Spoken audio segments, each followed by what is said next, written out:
Welcome to our sixth weekly virtual conversation. We've had Bill McKibben, Representative Raskin, Reverend Barber, Representative Pramila Jayapal, all voices of wise resistance, resilience, humanity, speaking to the cruelty of what has been exposed by this pandemic, the disproportionate impact on communities of color, the poor, but also speaking to what can be done, actions, legislative movements, what need to be done and commensurate with the staggering scale of this crisis, the health crisis, the economic crisis. We're very grateful for your participation and support. At The Nation, we've been working on all cylinders, exposing, proposing, doing the journalism that asks the tougher questions, holds the powerful accountable, doing the reporting that instigates the necessary change. So tough in this country. So today, there's so much to say about the inimitable Zephyr Teachout. We're very proud. She's a Nation editorial board member. She's an associate professor of law at Fordham University and the author of the new, exceedingly timely book, Break 'em Up, Recovering Our Freedom from Big Ag, Big Tech, and Big Money.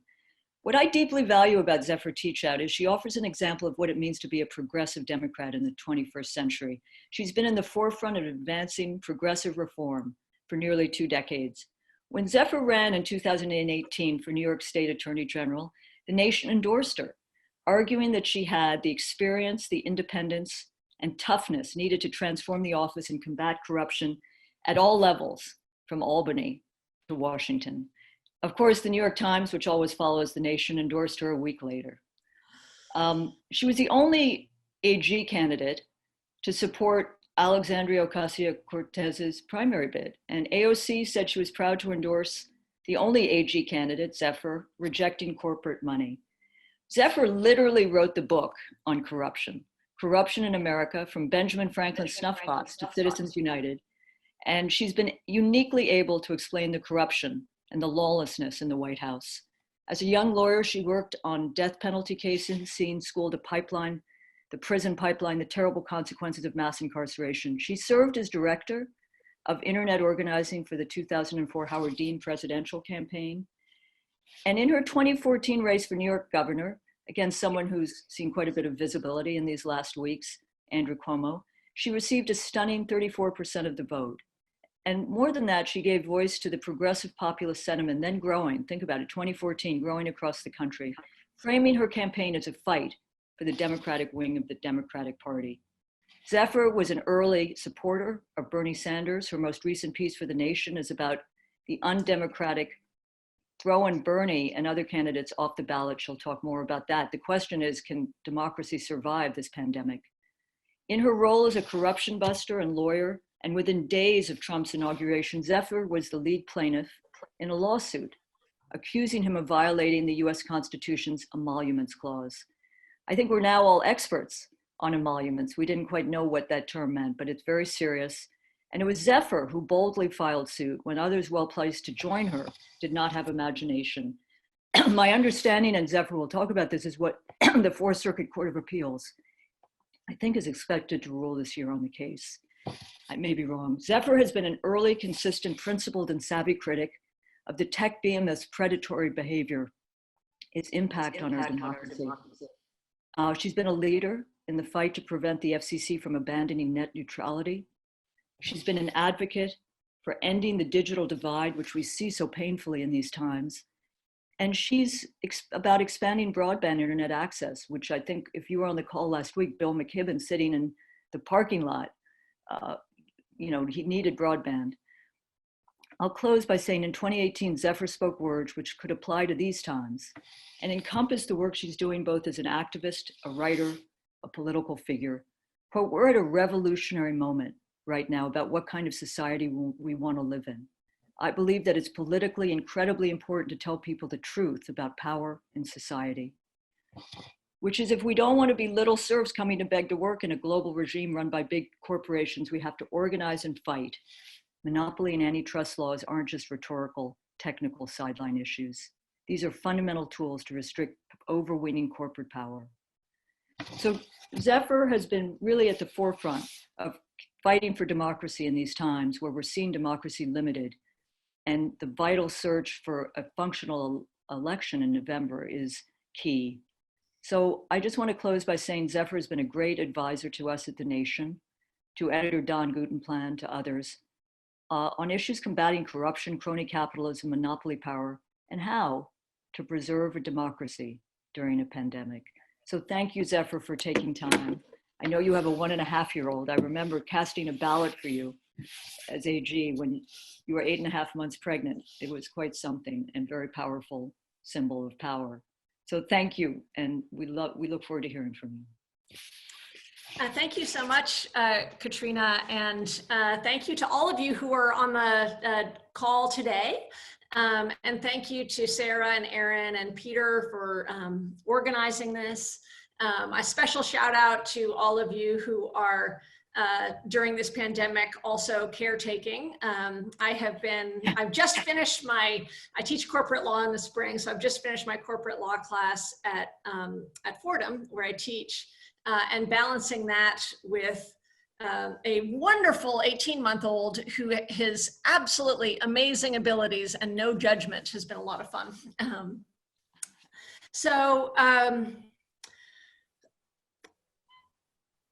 Like many of you, and I think most of you who are on the call, I was really, long before this pandemic came along, very concerned about the radical inequality in our country, the unnecessary suffering, state of our healthcare system, the fragility of so many people's lives, and the dependence on big corporations, their lack of security with people's jobs. And this pandemic has been awful. It has been an awful few months.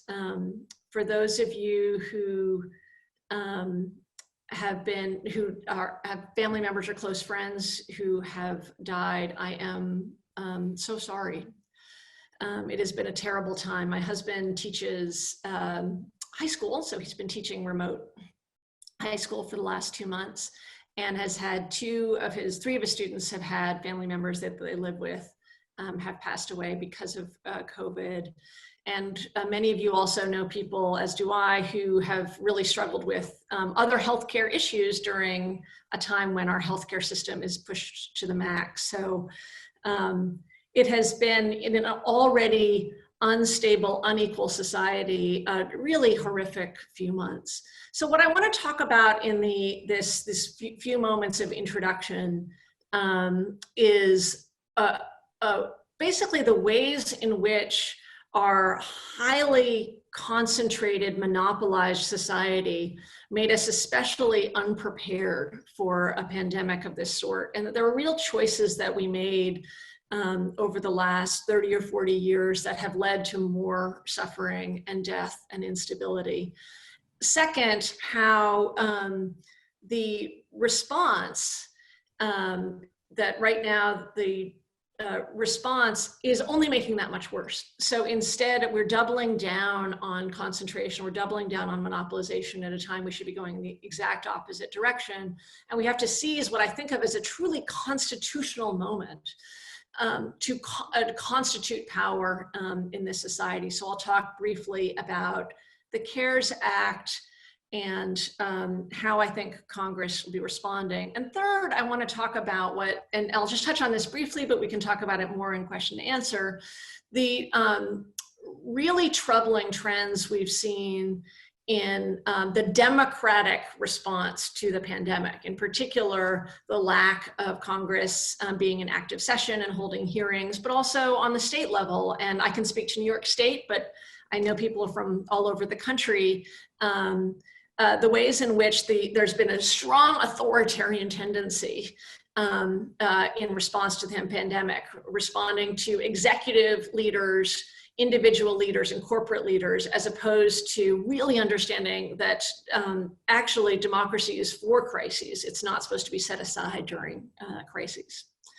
So first, in the ways in which corporate concentration has really led to more suffering and death. You may have heard of or know in your own state about the mass wave of hospital mergers. And it's sometimes called the Great American Bed Shed. We've lost hundreds of thousands of hospital beds as our anti-monopoly structures haven't been used really since the 1980s. I mean, this is really a Reagan story, or it starts with Reagan, but Bill Clinton piled on. And since 1981, we have not had an aggressive anti-monopoly president, even a medium strong anti-monopoly president, pushing Federal Trade Commission and the Department of Justice to be actively engaged in making sure that we have a decentralized, thriving economy. Instead, Reagan and Mies and others in Reagan's orbit put together an ideology that has persisted for 40 years, which is basically bigger is better, and all we really care about is consumer price, leading to this mass level of consolidation.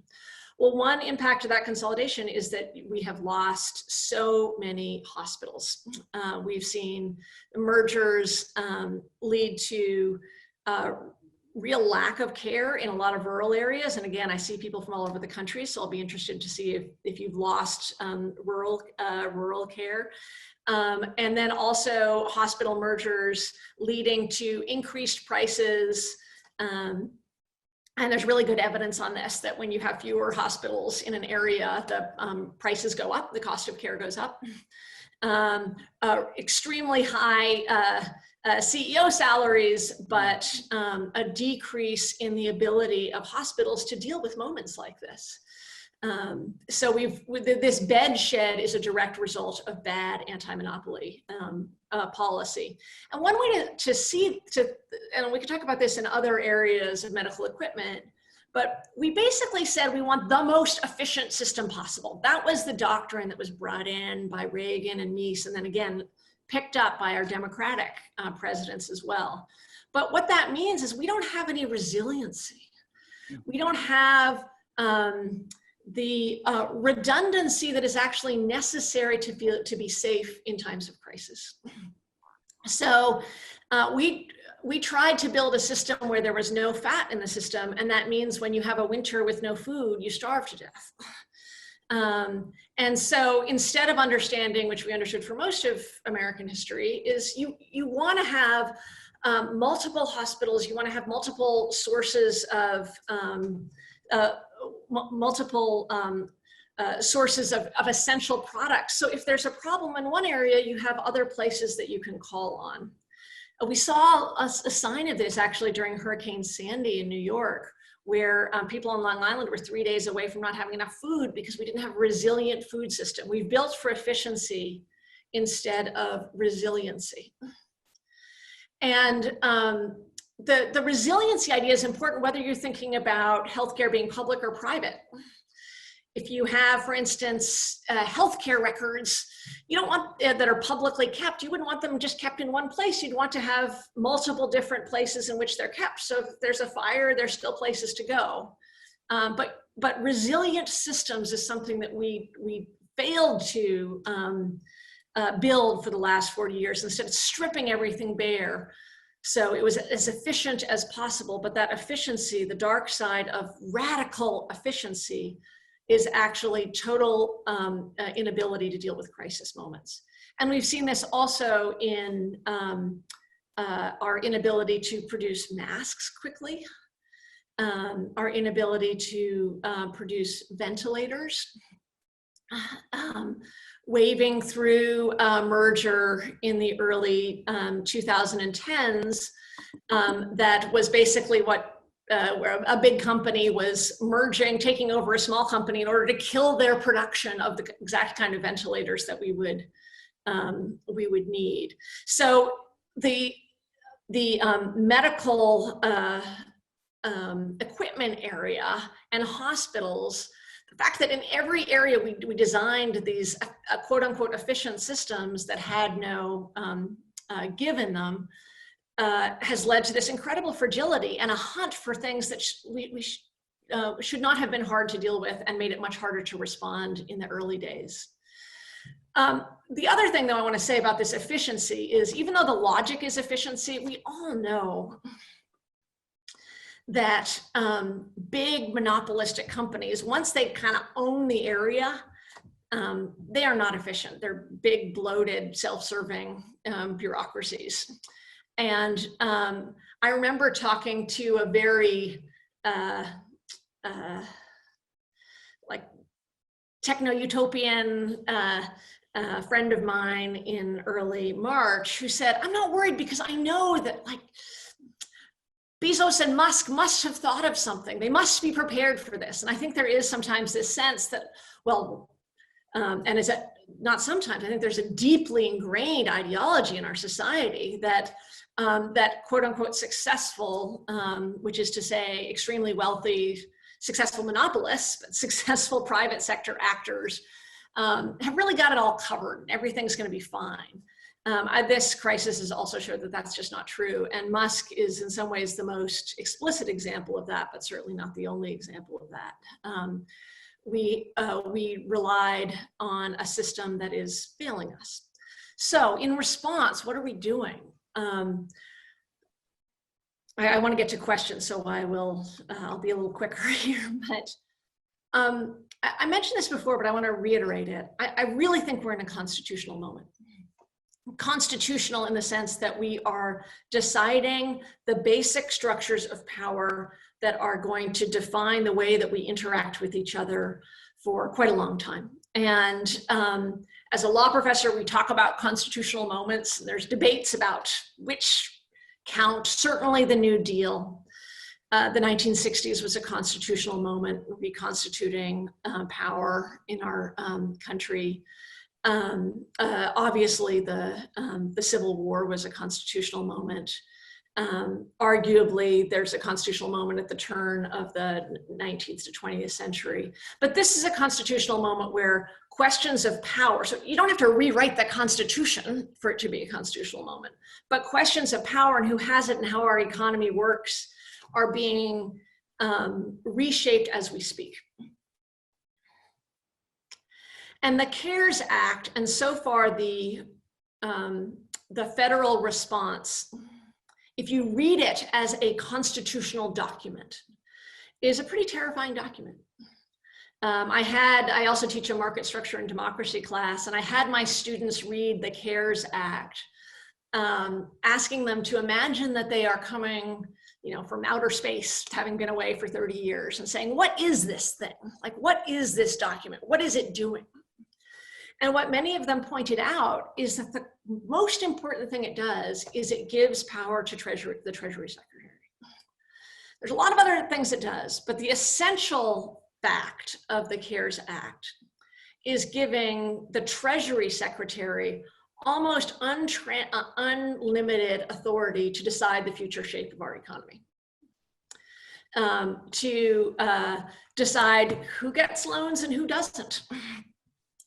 And perhaps in the hands of a benevolent monarch, you might think that I'm not a big monarchist, but you might think that might be okay if you really think the Treasury Secretary is benevolent. But it's actually really terrifying. Like, read it as a constitution and you see the power to control effectively $4 trillion worth of loans and decide who's going to have access to that. And that's the power to decide which industries thrive and which industries fail, what the shape of those industries are, how concentrated, how deconcentrated, what are they producing, what are they not producing, service. All of these like fundamental democratic questions are given over to the Treasury Secretary.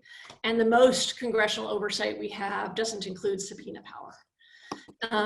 So there are other elements of the CARES Act. And one of the reasons I keep saying this constitutional moment, ways of thinking about this, is that we often focus as progressives on the good elements, as we should. We have to say, like, well, it has these good things.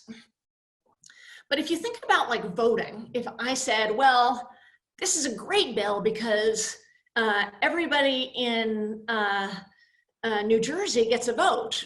Well, you might also be interested in the fact that everybody in Rhode Island gets 5 votes.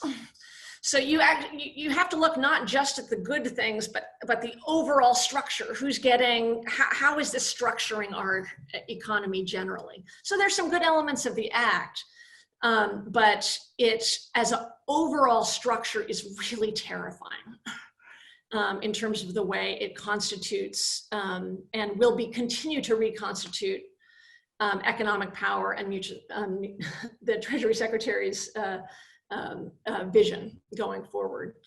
I've been pretty involved in looking at the PPP part of the CARES Act. I'm happy to talk about that and the real limitations in it. The giveaway to big business, the giveaway to private equity is accompanied by a set of loans that can turn into grants to small businesses that are really not designed to help small businesses survive in many, many areas of the country. It's really limited, although important. And clearly different ways we could have structured that. So finally, as promised, I want to get to how I think Democrats and progressives should be responding to this moment. Is that we can see this as I mean, we're clearly in a humanitarian crisis, and we have to respond to that humanitarian crisis. But we can't only see it as a humanitarian crisis. We have to see it as a humanitarian crisis and a power restructuring moment. And I think that it was incredibly powerful when AOC spoke up against the last package, because we don't actually have enough of a culture of dissent right now within the Democratic Party. In Nancy Pelosi's most recent proposal, she includes PPP funds, small business funds, for K Street lobbyists. This is a terrible idea and wildly unpopular. And it's something that I'm happy to see progressives speaking up against. And what I want to see more of, though, is more dissent. I want to see more people speaking up against the fact that Pelosi is not pushing for holding remote sessions and having Congress actually legislate. I started by talking about this authoritarian tendency that we see playing out. And what's happened is that basically Pelosi has become the holder of all of the Democratic Party's agenda by not staying in session, by not allowing legislators to hold committee hearings. And it's really important, I think, to see more people speaking up and saying, no, we need to be in session, we need to be doing our job. We aren't going to just delegate all the decision-making to one person, whoever that person is. And as I mentioned, we're seeing something very similar in New York, where the state lawmakers are not meeting. They're not in session. They're not holding hearings on, for instance, how Amazon workers aren't getting the protective equipment they need here in New York State. They aren't holding hearings on what we can do here in New York State to make sure that Amazon workers do not have to show up to work to ship unnecessary things if they're going to be unsafe at work. And we're not doing that because both the press and the lawmakers have bought into the idea that Cuomo is the decider, that Pelosi is the decider, that there's these sort of single points of decision. And like single points of failure in a monopolized system, single points of failure in a democratic system will lead to failure. We'll be less creative, we'll be less responsive, and will be less fair, because those single points of failure are often very tied in, closely attached to corporate power. Anyway, I went on far longer than I wanted to, but I really, really think we've got to fight like hell during this moment for a better constitution for this country. And think about the economic ordering as constitutional, and not leave that till after the crisis, because actually, I'll tell you, Amazon sees this as a constitutional moment. Private equity sees this as a constitutional moment. They are treating this as a moment where power is being ordered, and we need to as well. Zephyr, thank you very much. It's very powerful, your concept of this being a constitutional moment and reminding us of the importance of power and fighting for our power and not sitting back and devolving power to Andrew Cuomo and Nancy Pelosi. I'm going to defer to our many participants who have many questions. And I'm going to ask Erin if she would to guide us. We have questions from around the country, and it's very important people hear from you. That was really very powerful presentation. Got to unmute. Yep.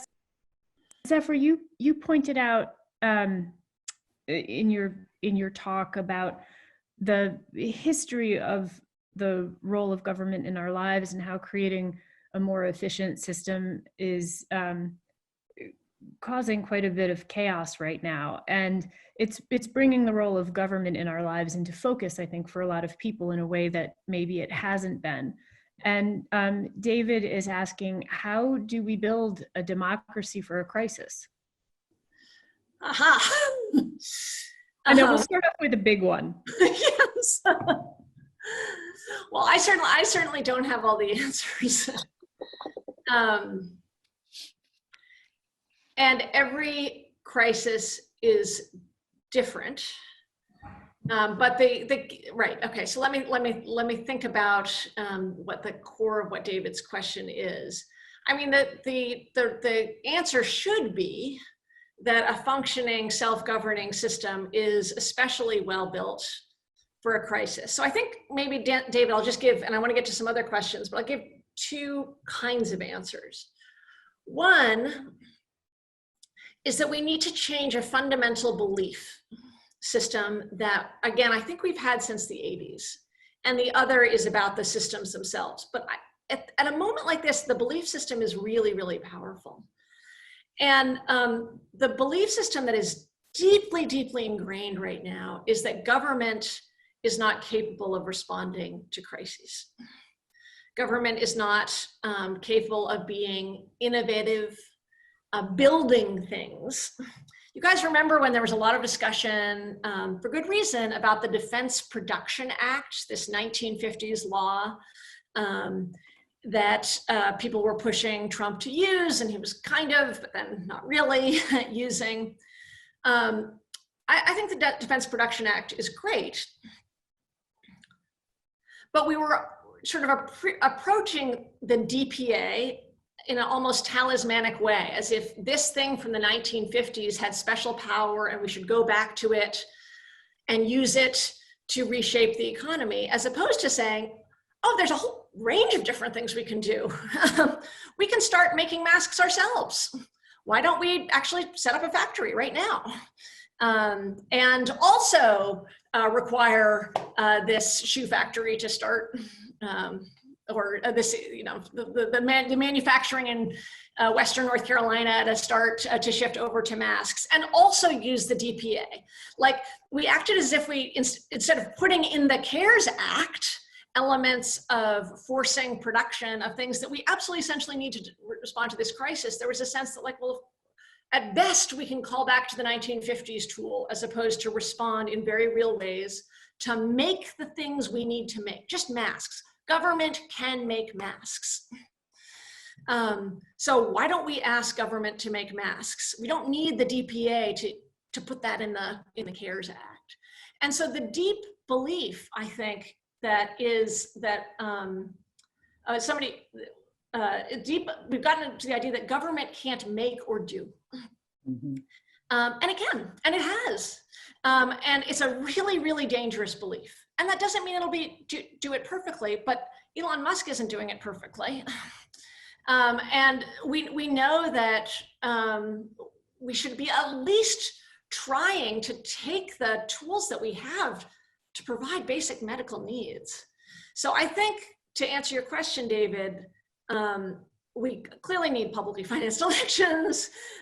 We clearly need a greater focus on the legislative branches and less on the executive branch. But a core thing is to understand that, as we did for most of American history, that, like, yeah, the private sector will do some things, public sector will do some things. Sometimes you'll use something like the DPA to have a interchange between the two. Sometimes things will be public utilities. but we aren't incapable of acting. And the other thing my students said when they read the CARES Act is, if you came from outer space, you wouldn't really know this was a major bill responding to a healthcare crisis. It looks like it's a bill responding to an economic crisis of big business, which is crazy.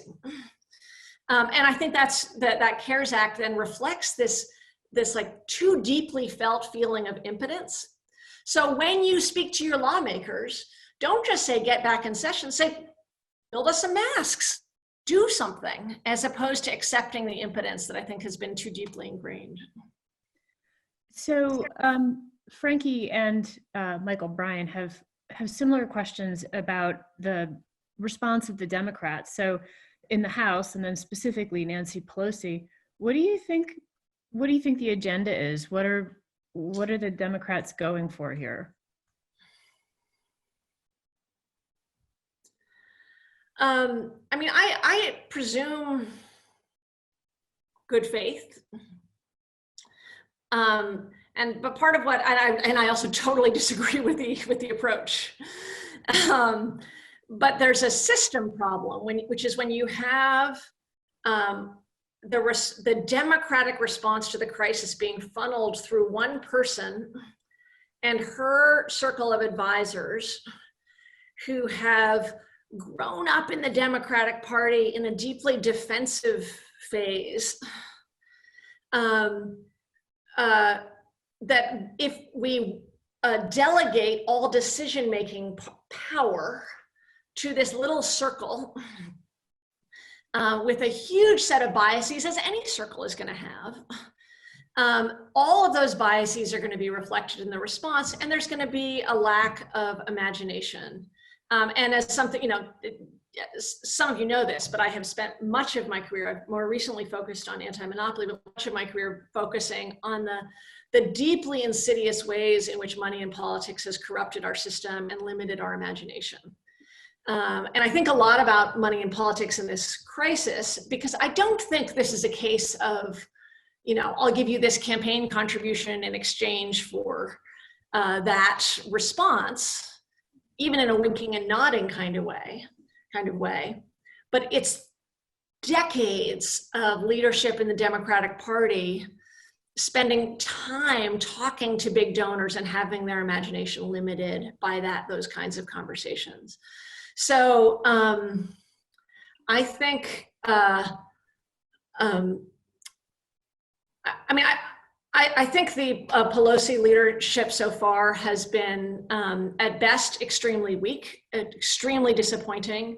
I can't look into her heart, but we should be pushing Pramila Jayapal's plan right now. I'm glad you guys had her on before. I think she's one of the most extraordinary leaders this country has, somebody who does not lack for imagination, somebody who has shown that she is willing to stand up to Amazon, representing Washington State, but that we should be pushing her plan for doing something which is so modest at heart, which is saying, at a minimum, let us keep people in their jobs if we can, as opposed to add to this traumatic moment by having separation from job and then applying for the unemployment system, which is limited in its ability to support us. So at least support the Pramila Jayapal plan. That should be in every single one of, not just be in, but be leading every single one of Pelosi's proposals. Because right now, Pelosi's proposals aren't popular and they don't represent the needs just to keep things in the bad status quo, let alone actually shift power around in a way that we need to do. So this is where process really matters. So if we were having hearings, and we were having hearings on what we could do with Pramila's program, if we're having hearings on what is happening in people's lives, I think those hearings then help with the politics of pushing through a strong progressive agenda. If we had a congressional hearing with just Amazon workers talking about their experience, that would help push through a national progressive agenda on healthcare proposals and worker protections. So what I don't see, I see the narrowness, but I also see that there's all this source of progressive power in the country, and Pelosi should be tapping into it, because you need that to fight these hard fights in the public sphere with somebody as cruel and heartless as McConnell and the Republican Party. Yezyar asks, well, points out that progressives have struggled in the Democratic Party. There are 2 attempts to for Bernie to come to the fore have been scuttled by the establishment. And so the question is, you know, when and how will progressives leave the party or form a people's party? And, you know, what can we do to keep progressive ideals of force in this conversation and in this political moment? Look, I am a Democrat, and I am going to be fighting inside the Democratic Party, and I get mad. I know if you're on the call, you get mad. But one thing that is so important is that we embrace our desire to exercise power for the public good, and understand that under our first past the post system in this country, that we are a 2-party system, and you can push separately, and there's a lot of different local experiments to allow for proportional representation and its ilk. But when you have the current system, which is that the majority vote getter in a race will be elected from that region, I'm going to be working within the Democratic Party to push to make it stronger. And as difficult as this moment is, it's not just Pramila, it's not just AOC, it's not just Jamie Raskin. There are on the federal and state and local level, whether you're rural or urban, really new, powerful group of progressives who are pushing within the Democratic Party. And this is not the time to leave. This is actually the time to recognize, okay, so we've had a few years of some electoral successes. Okay, push harder within the party. I often think of this, to the person who asked, I think of this as pre and post crash politics. And if you've been fighting within the Democratic Party for a long time, you may feel like, oh, I want to go away and till my own private garden, as Voltaire says in Candide. But the crash really woke a lot of people up, or shocked a lot of people into a different view of politics. And the 2008 crash, and this is a far worse crash, obviously.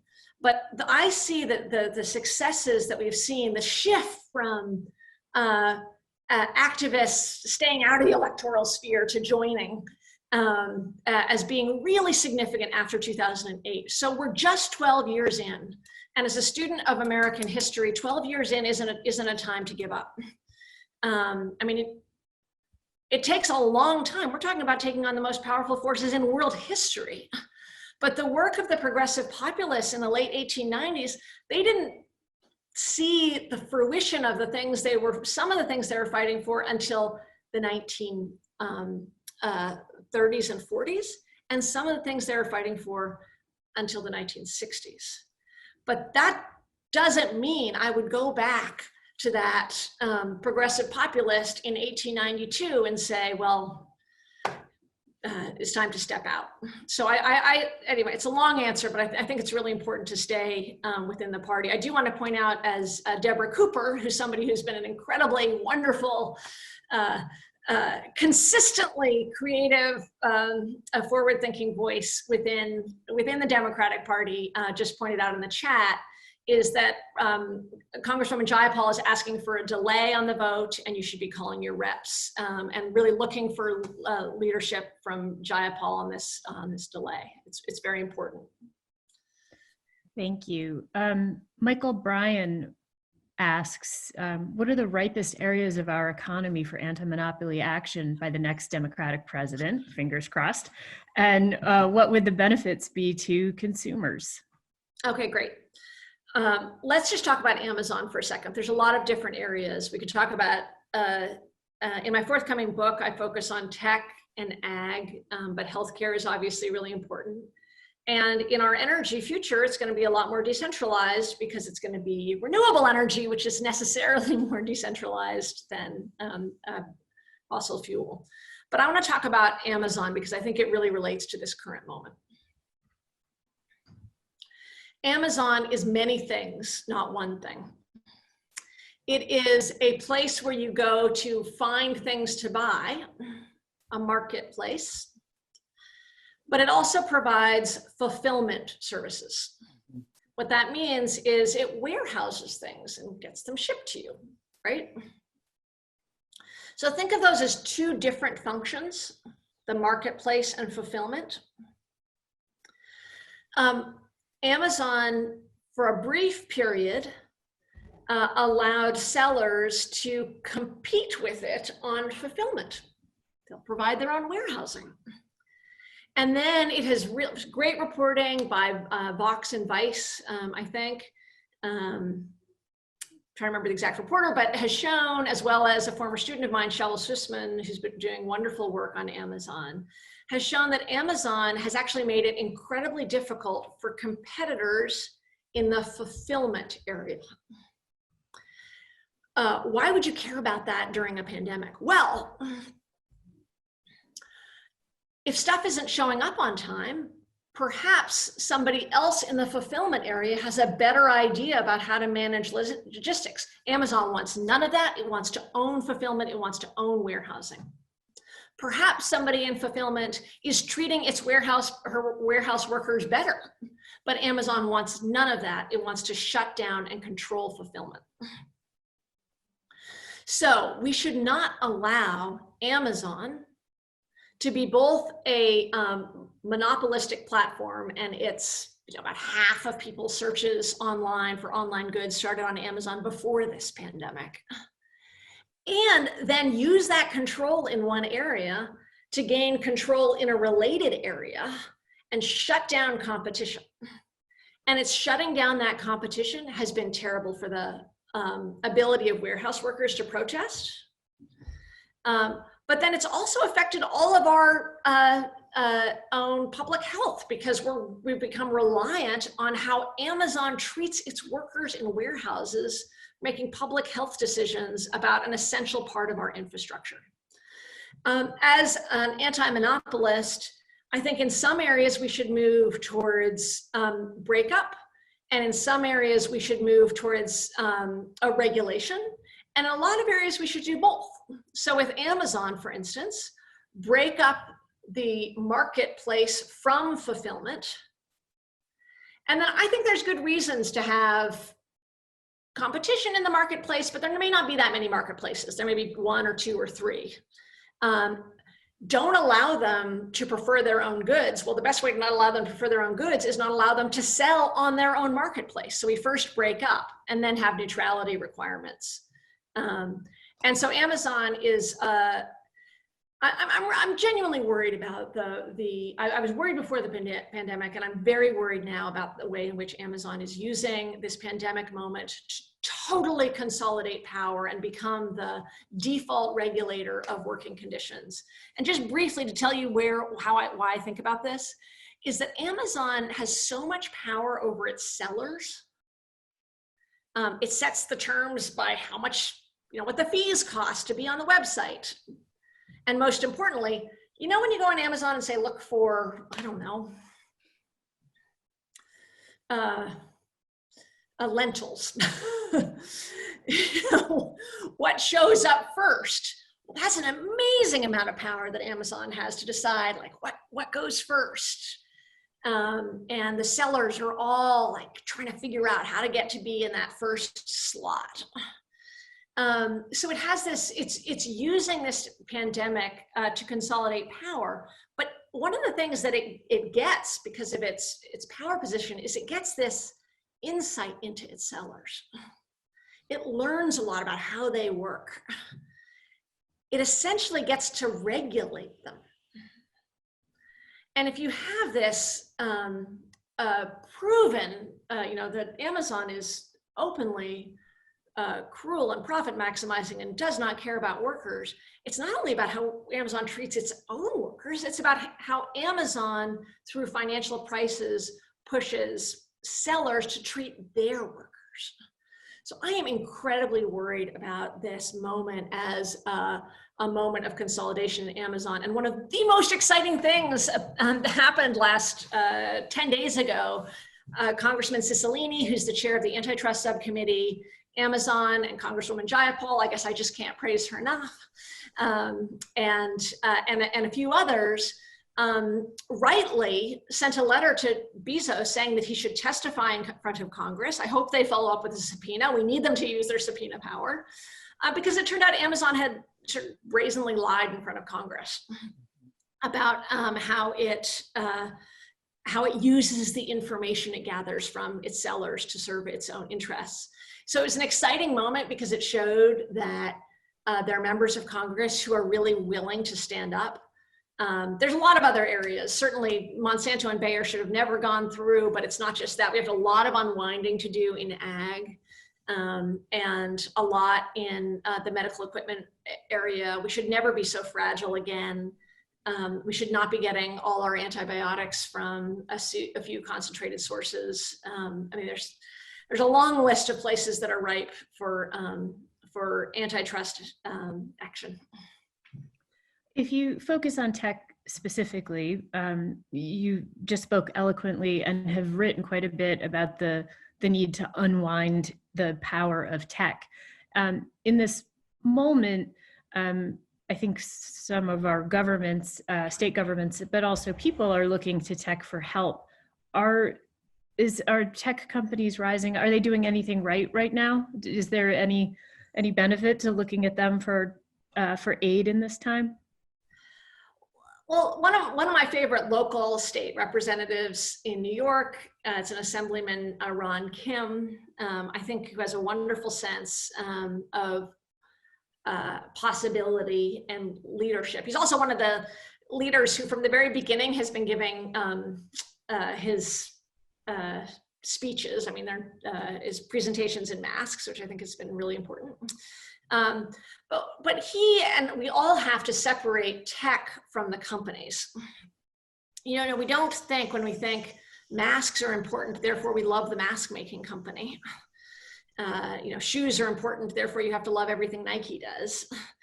Tech is incredibly important, and it's been incredibly powerful and essential in allowing people to connect in this way, and in organizing ways, and allowing for remote procedures in the few bodies that are meeting. That doesn't mean, therefore, that the self-serving, profit-driven, targeted ad maximizing tech companies have to be protected at all costs. We really need to separate big tech business model from the value of the technology. Nothing comes to mind as a great example, but I'll be a little dystopian for a minute. There's two basic tragedies that existed before the pandemic that have been totally exaggerated by the pandemic. And one fact that has led to two tragedies. And the fact is that our two biggest social media search companies, Google and Facebook, both have a business model of making money through targeted advertising. This is bizarre, never happened before in human history, to have essential communications infrastructure have a business model of not like you pay for stamps, or you pay your phone bill, or you pay the government to make sure the sidewalk's paved and open.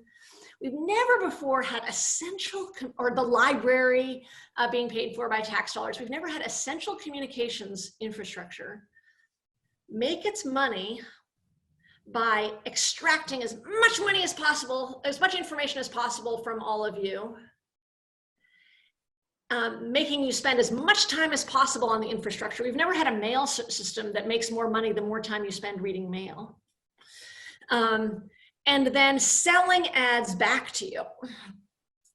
And the two things that have been incredibly dangerous about this, among others, one is that they both Google and Facebook, make money the more time you spend on a site and the more information they gain from you, which means they make money the more outrageous the content is that is shared. So if I share a post on Facebook that says, fuck the mayor, excuse my language, or one that says, I'm concerned about how the mayor is dealing with the bridge in my, you know, I'm not saying that in New York City, but if Facebook's algorithm will prefer the one with the profanity because it's stickier, it's more likely to keep people on the site. So we've never had essential communications infrastructure that is preferred the outrageous. In other words, preferred things that are controversial, preferred the posts by white nationalists, preferred the posts by people who are extremely divisive and often false.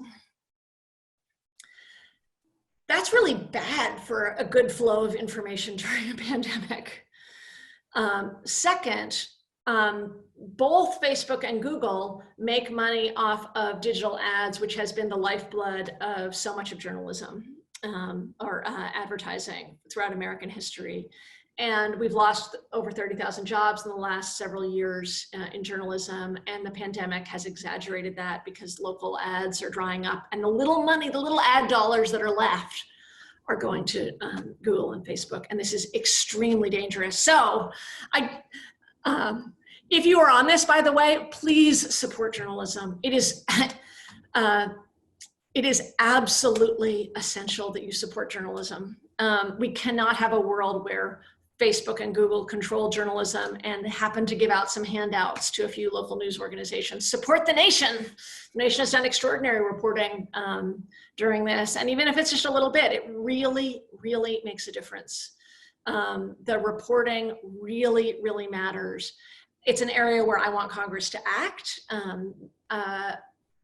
Many people, including myself, have called for Congress to engage in this and hold hearings on this. It's actually an area where Senator Amy Klobuchar has been a real leader. But in the meantime, support your local journalism. So I'm not a big fan of big tech during this pandemic, sorry. Okay. And we think we need to support local journalism too. Kristen Kerbal has a question. She wonders, how is Biden going to be a vessel for our progressive agenda items in order to beat Trump, and how can Bernie help? So I haven't actually read fully the most recent news on what's happening with these task forces, but I'm actually very interested in it. There was an article by a author of a rival publication, David Diane, who I think is a wonderful writer at The Prospect, just came out with an article about sort of the Jekyll and Hyde of Biden, and about these two different possibilities within Biden. The one, which is that he certainly has a cohort and a community around him that would suggest a return to kind of business as usual Washington, and somebody who is not really facing the scope of the crises that existed before, but certainly not the crises now. And I'm paraphrasing, I'm speaking for myself, not Diane at this point, but I liked his framing. And the second is that there's some reason to think, like, he's bringing in these new task force, he's bringing in AOC, and reason to think that he may really have gotten the message that he cannot get the energy for a really powerful campaign in the fall, let alone leading, without really engaging some pretty transformational progressive ideas. And I think there's a big question mark there. So I have focused less on the campaign and more on what we can do. And as you know, one of my focuses is antitrust. So I will certainly be looking at who he brings in on his anti-monopoly task force. And I say that as a matter of truth. It is true that we can't afford to have government by Eric Schmidt and Zuckerberg and Bezos. But it's also true that it's like, people are not happy with monopolistic government right now. It's also good politics. So that's one area that that I will be looking. But you know, to me, it's a question mark about which Biden will emerge, and whether it's a blend of the two. Look, I was very, very proud to be a Bernie Sanders supporter. And I sort of have glanced over at some of the questions. I haven't seen all of them. Somebody was asking, like, how do I be in the Democratic Party if I'm not like bought into the capitalist vision? And I actually think that the 2016 Bernie Sanders campaign was totally transformational for the country, and the 2021 as well, in like really, really normalizing talking about democratic socialism, like getting past the slogan, talking about like, oh no, we really, really need healthcare for everybody, and then we're not kidding about that. That's essential. And at this moment, like Biden should be embracing Medicare for all. So anyway, there's a question mark, but I think that there's a lot of things to be gloomy about, but the reach of the 2020 campaign in changing the way so many people think was really, really, really important. And it really was some of the more proud moments of my political career, was getting to support the campaign and his vision for housing, which and his vision for a really differently organized country where people have dignity and joy and don't have to suffer. This hour went by so quickly, and there's so many questions that we couldn't even get to them. So before I send it to Katrina to close, I just want to read one quote from our participant. Pamela Talisi says, "Thank you for being so angry and so clear." And I thank you for that too. You know, it's a reminder that passion and energy have a lot of power. And Katrina. Thank you, Pamela Talise. Thank you, Zephyr, for reminding us of the power of power, politics, imagination, for reminding us about the ongoing struggle for the soul of the Democratic Party, which you have waged for many years. Thank you for reminding us of people like Pramila Jayapal and those at the state and local levels. I'd simply say Jayapal is also part of the Congressional Progressive Caucus, which has been trying to hold virtual hearings, understanding the power of hearings as Mitch McConnell and his cruel lawlessness clamps everything down. The nation was founded at a constitutional moment, the Civil War. We were there for the New Deal, another constitutional moment. We're here now. Thank you for reminding us of the power of an independent free press. I mean, when you wonder what you're doing, you realize journalists have been called essential workers. So there's some power in that. I hope Joe Biden brings you onto as an antitrust advisor. You referred to others, but you should be. And I agree with you that every campaign, every moment in this country is about struggle. The struggle of thinkers and activists like you, the struggle of movements, and the work of the nation, which I believe at its best is lifting up the ideas that are no longer considered marginal and has been doing that for 30, 40 years. There was a headline, Zephyr, which was "Reality endorses Bernie Sanders." Oh, yes. And I think reality endorses your ideas. I think people are sick of overweening corporate monopolistic power. And there's an opening here, an opening if we seize it. So thank you for your ongoing fight. I know you're, a warrior in a passionate way. And you mentioned post-crash fighters. We're in that fight and we're not going to stand back. So really grateful for your ideas. We could have gone on for a long, long time. People are really interested, and people should read your book, follow your thinking, and follow you on Twitter. I was interested the other day, you talked about a merger moratorium, a very simple, clean idea. So thank you, Sarah, Peter, Erin. Thank you all participants for coming, and onwards. Thank you. Thanks for coming.